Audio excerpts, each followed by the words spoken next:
and welcome. The second version of Doom Patrol began in the pages of Showcase Presents number 94 in 1977. This team, created by Paul Kupperberg and Joe Stanton, was almost entirely new. The exception being Cliff Steele, who survived the explosion that killed the prior team. At the beginning of the story, Cliff is found and rebuilt by Will Magnus, the creator of the Metal Men, although all of this occurs off-panel. By the way, Cliff's new body greatly resembled John Byrne's character, Rog 2000. That character had a backup feature in Stanton's E-Man title when it was published by Charlton Comics. So, Cliff's redesign may be a homage to the Byrne character. I can't state that as a certainty, but the design seems too similar to be coincidental. Once rebuilt, Cliff discovers that the Doom Patrol's headquarters have been taken over by a new group of people claiming to be Doom Patrol. These three people are Arani Desai, also known as Celsius. This woman is the team's leader, and she also claims to be Niles Calder's wife. There's Joshua Clay, also known as Tempest. There is Valentina Volstock, also known as Negative Woman. Apparently when Larry Trainor died, his negative energy transferred into this former Russian cosmonaut. Valentina actually transforms into the Negative Woman, and there's no time limit on how long she can spend in that form. As an interesting aside, the FBI agent, Matt Cable from Swamp Thing, is looking for Valentina. Apparently, Cable is trying to locate Valentina before KGB agents find her and eliminate her for being a Soviet defector. As Paul Kupperberg would later admit, in the pages of Back Issue magazine, he missed the point of the team. Instead of continuing the tradition of the team as outsider freaks, he turned them into a rather standard superhero team. He also suggested that the rising popularity of the completely retooled X-Men by Chris Claremont and Dave Cockrum probably had an influence on the team he assembled. The three-issue Showcase Presents reboot is mostly unremarkable, and it didn't lead to a new series. However, that is probably due to the DC implosion more than anything. After this reboot, Doom Patrol did appear with Supergirl for 3 issues in the pages of Superman Family, and they would also guest appear in that character's solo title as well. Perhaps the only noteworthy but trivial use of this team in its first decade happens in DC Comics Presents number 52. This issue, which is a team-up between Superman and Doom Patrol, is the first appearance of the annoying menace known as Ambush Bug. By the way, Cliff Steele's body spontaneously reverts to a more traditional look during this appearance. Also, Valentina Volstock, who had appeared perfectly normal until this point, suddenly has to wear bandages like Larry Trainor. Other than these forgettable appearances, this team remained obscure until late 1987. During 1987, the team appeared in Secret Origins Annual number 1. This story, written by Paul Kupperberg and drawn by John Byrne, recounted the original team's history as well as the new team's brief history. This issue also explains the sudden transformations of both Cliff Steele and Valentina Volstock. Cliff preferred a more traditional look, so Will Magnus made him a new body. Valentina had always been covered in bandages and had actually been wearing a ridiculous mask to look normal. Arani Desai's marriage to Niles Calder is also fleshed out and tied into the original Doom Patrol's timeline. Finally, it establishes that this new team had gone their separate ways after their Supergirl team-up. Following this annual, Doom Patrol would get a new ongoing series. Once again, Paul Kupperberg would write the series for its first 18 issues, with the art chores mainly handled by the relative newcomer, Erik Larsen. The original artist that launched the title, Steve Lytle, left the series after only 5 issues. Lytle, who had a style reminiscent of the original Doom Patrol artist, Bruno Premiani, was not a fan of Kupperberg's writing.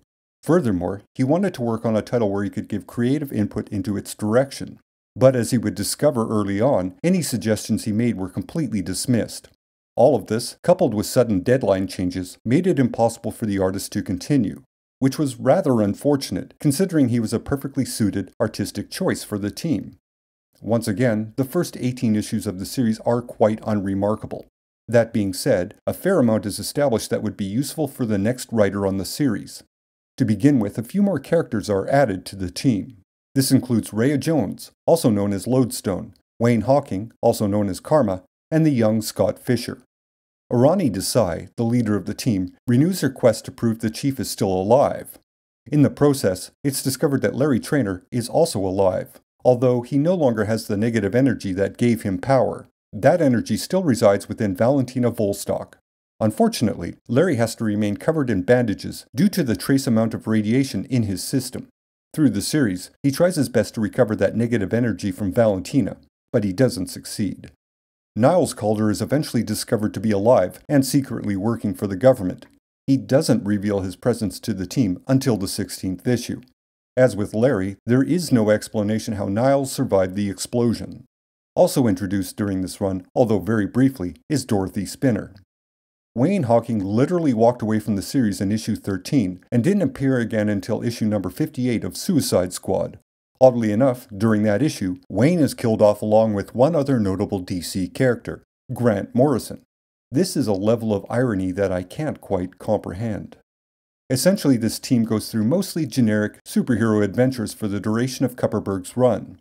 Sales were allegedly decent to begin with, and then they started to dip lower and lower. Sales then got to the point where Kupperberg was removed from the title in order to save it from cancellation. Apparently, the incoming writer, Grant Morrison, gave his input to Kupperberg during the final issues of his tenure on that title. That is, Morrison expressed which characters he wanted to use when he took over. Everyone else could be dismissed as Kupperberg saw fit. Serendipity sort of intervenes at this point. Just as Doom Patrol was about to change hands, a 3-part crossover event took place in the DC universe. This miniseries, Invasion, was basically used to decimate Doom Patrol. Arani Desai sacrifices herself in Doom Patrol number 17. Rhea Jones loses control of her powers in Invasion number 3. Presumably, this causes her to lapse into a coma, although this is never stated. Scott Fisher dies in the same issue due to the effects of the gene bomb the alien invaders explode over the planet. Notably, he is the only person in the DC universe who dies because of this explosion. Valentina Volstock suddenly loses the negative energy in Doom Patrol number 18. Again, no explanation as to why, although it's implied it has to do with the alien gene bomb. Basically, at the end of the Invasion crossover, all that's left of the Doom Patrol is Joshua Clay, a powerless Valentina Volstock, a comatose Rhea Jones, Cliff Steele, Niles Calder, and a powerless, completely human version of Larry Trainor. The slate, so to speak, isn't entirely clean, but for the most part, Doom Patrol is torn apart to the point where it needs to be rebuilt again. Effectively speaking, while the series continues, the next team is almost entirely new. In my experience, when someone mentions Doom Patrol, the version they're likely talking about is this version, the team written by Grant Morrison and illustrated by Richard Case. The strength of the 44-issue series is there are a variety of interpretations one can arrive at when reading the comic book. It is a series that allows the reader to take away or insert meaning to the events that occur, all of which is valid to varying degrees. As a trivial side note, the original Doom Patrol series was also, technically, 44 issues long, although the final 3 issues in 1973 were reprints. Regardless, this team existed exactly as long as the original team, technically speaking, that is. As many have stated, Grant Morrison returned the Doom Patrol to its weird roots, which in my opinion is mostly accurate. However, Morrison's approach to the weird was significantly different than the original series. The difference being the original team and the enemies they faced were based on science gone wrong. Morrison's approach was to explore reality gone wrong. The similarity being, the threats faced were both creative and unique. Basically, the essence of the Morrison series is exploring creativity, surreality, and absurdity. What saves it from being a pretentious dissertation on weirdness is that it contains a lot of humor. That is, until the final storyline, it doesn't take itself too seriously. The characters, especially Cliff Steele, regularly acknowledge everything is too bizarre to be properly understood. In a way, it feels like Morrison is suggesting one shouldn't try too hard to read into what he's writing, because it is mostly lyrical nonsense. Of course, there are enough vague and obscure suggestions in the text for one to play with, should one ignore this possible subtext. As mentioned a moment ago, one can insert as much or as little meaning to the series, and have a relatively solid basis for an argument in either direction. Some may disagree with this assessment. However, Morrison had this to say about his Doom Patrol run in a Comics Journal interview from 1995. Quote, "People seem to pick up on all the wrong elements of Doom Patrol, and feel that there were things they couldn't understand, when they were basically things which they didn't have to understand. There weren't any secrets in it. Nothing was symbolic in Doom Patrol. Doom Patrol didn't represent anything. It was just what it was." Unquote. In this regard, Morrison's Doom Patrol is somewhat analogous to the TV show Lost. While that show was airing, all of its elements were discussed and analyzed to an irrational level of scrutiny. In the end, most of these elements were nothing more than interesting chunks of flavor text. most of which didn't require an explanation, mainly because they didn't pertain to the overall story. Or, if you prefer a more critical explanation, these elements were narrative padding. Unfortunately, in the end, the audience was more interested in the padding than the actual narrative itself, which is an observation that may apply to Doom Patrol as well. For example, the series explores duality frequently, without taking a position on the subject. Cliff is a meat brain inside a metal shell, disconnected from actual sensual experience. Yet he's the most grounded of all the characters, in both perspective and humanity. Rebus is both man and woman, light and dark, energy and matter. While Rebus eventually transcends these elements, the result is nebulous at best. In the end, what, if anything, do these examples say about duality? Nobody knows. My suggestion for anyone unfamiliar with Doom Patrol is to go with the flow. Just soak in the unreality, and don't try to interpret it to a point where it seems perfectly logical to your sensibilities. Exterminate all rational thought. Like a piece of music, this version of Doom Patrol evokes and suggests, usually with an economy of language, like the lyrics to a song. Doom Patrol is probably Grant Morrison's most consistent, satisfying continuing series. This is likely due to a few factors. The most obvious being that he was telling oddball stories that respected the legacy of the original team. More importantly, the stories weren't overburdened with an esoteric message, like he would later do at The Invisibles. Just as important, there is a definitive catastrophic conclusion. One might argue it's the least ambiguous ending to any of Morrison's work. The team Morrison assembled from the previous iteration only included Cliff Steele and Joshua Clay, although Joshua would assume a rather passive supporting role within the team.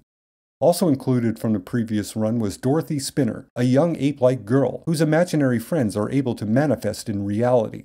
She's a background figure that becomes quite important later on. Morrison's new creations were Crazy Jane, an emotionally traumatized woman with 64 distinct personalities, all of whom have their own superpower. Larry Trainor would merge with the negative energy and the Doctor, Eleanor Poole, to become Rebus, an enigmatic being that seems quite disconnected from the events that unfold. Of course, one may wonder why Larry Trainor and Valentina Volstock, both of whom had possessed the negative energy in the past, hadn't merged. Apparently, Morrison wasn't given permission to use this character. Presumably, editorial thought there may be some use for a former KGB agent in the DC universe at the time. After all, the Cold War was still in progress. So, quite possibly, the character was put aside in case that need arose. Finally, Niles Calder would once again assume the leadership role for the team. The series is broken down into 6 storylines: Crawling from the Wreckage, The Painting That Ate Paris, Down Paradise Way, Musclebound, Magic Bus, and Planet Love. The subtext to all of the storylines is that a weird world is more interesting than a banal, normalized world. Most of the threats are weird in and of themselves, but for the most part, their goal is to normalize the weirdness of the world. They are the equal and opposite reaction to the aberration they exist to eradicate. The exception to this is the Brotherhood of Dada. They take weirdness to its irrational extreme in an effort to liberate everyone from the restrictions of reality. In both cases, fringe elements rise up to challenge our way of thinking and perceiving. In a way, Doom Patrol safeguards the weird from those that would challenge its existence, or its necessity. At the same time, they ensure things don't get too weird. I suppose one could say Doom Patrol provides a balance. Generally speaking, Morrison grounded each storyline within its own logic. That is, he established the rules of the threat. He then gave that threat a motivation or a reason to exist. Their origins were usually absurd, but grounded in a logic that makes sense if one is willing to go along with the vibe being established. This is a very delicate balancing act by Morrison, but he pulls it off rather consistently. In my opinion, it's this skill, this balance of grounded logic, coupled with absurd or surreal creativity, that others would try to replicate without success. Overall, the series is quite playful, and it mixes the unbound 60s-era creative spirit with a more sensible late 80s perspective. In my opinion, Morrison has been refining this approach since Doom Patrol ended. The miniseries, Flex Mentalo, was his mission statement in this regard, and he would also apply this approach to All-Star Superman and his extended run on Batman, to name 2 popular examples. Multiversity and 7 Soldiers of Victory could also be included as examples. both of which are attempts to make the DC Universe a more creative playground with very few rules or restrictions. Certainly, there may be other examples, but these are the ones that occur to me. Along with the introduction of Crazy Jane, Morrison would reintroduce Dorothy Spinner to the series. This girl's manifestations would lead to the downfall of the current team. Danny the Street is also introduced. This transvestite stretch of road, who is capable of traveling anywhere in the world, would become Doom Patrol's base of operations. Under the leadership of the obscure character, Mr. Morden, who is transformed into Mr. Nobody, the Brotherhood of Evil is reassembled as the Brotherhood of Dada. Flex Mentalo, the man of mystery muscle, also appears and helps to defeat the threat that has basically plagued the team since they reformed. The comatose Rhea Jones is rescued by the newly formed team. She then awakens to resolve a war for an alien species. Also, while initially dismissed as a crazy woman, Niles Calder eventually admits that he did have a relationship with Arani Desai. Admittedly, this is a pretty trivial development, but worth a brief mention. Finally, in issue number 57, after 3 years of some playful, bizarre adventures, the tone suddenly shifts as the series moves towards a serious, dramatic conclusion. That one issue, number 57, ties together the entire history of the team, not just the current version, and it reveals the actual hidden protagonist behind the team's entire existence.